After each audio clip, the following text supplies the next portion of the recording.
Charles, Sharon, I feel like probably the three of us are very used to like on incoming from public that is not positive. Charles, you post all the time hate mail that you get, and Sharon, I can imagine what the family has gotten. Cannon, we heard the voicemails in the film. Sharon, can you help us to understand, in as best you can, in as best a way as you can, what are the parts that we don't get about being the family of someone that has passed in this way? Oh my gosh, that's such a good question. I've never had it asked of me quite that way, and so I'm going to do my best to be honest, which means that I'm being vulnerable, which means that I might get choked up. So give me some time. I'll just put it to you this way. My Sandy was one of 5 girls, so she wasn't just my mother's daughter, and she wasn't just our sister. Sandy has 10 nieces and nephews. Since she passed away, she's gained a niece that she'll never meet.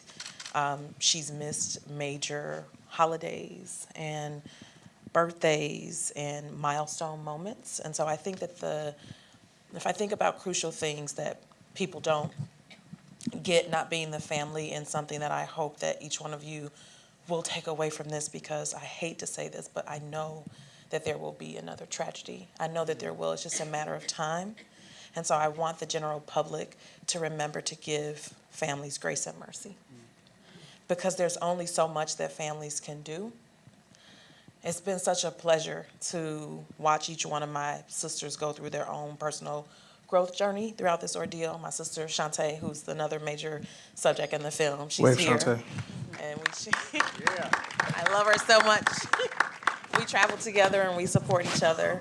But for the first 6 months, Shantae took 6 months off of work. And I think at the time I didn't understand it, because I was like, I just need to be working because I need to be busy. But she would be out there responding individually to people. That is draining. It drains your soul. It's taxing on you, right? So if there are families who are going through these things, give them a little bit of grace and extend them an infinite amount of mercy.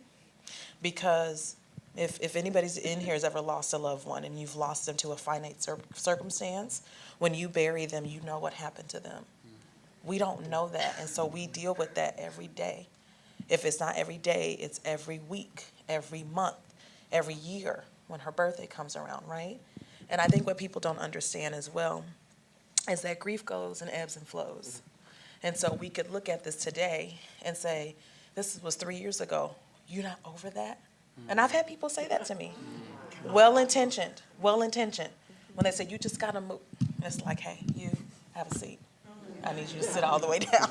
Actually, thank you.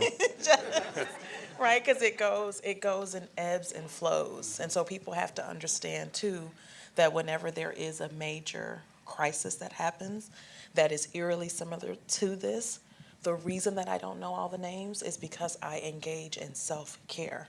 I have to isolate myself, because it takes me back to July 13th when I began this journey where my sister became an irreversible trending hashtag.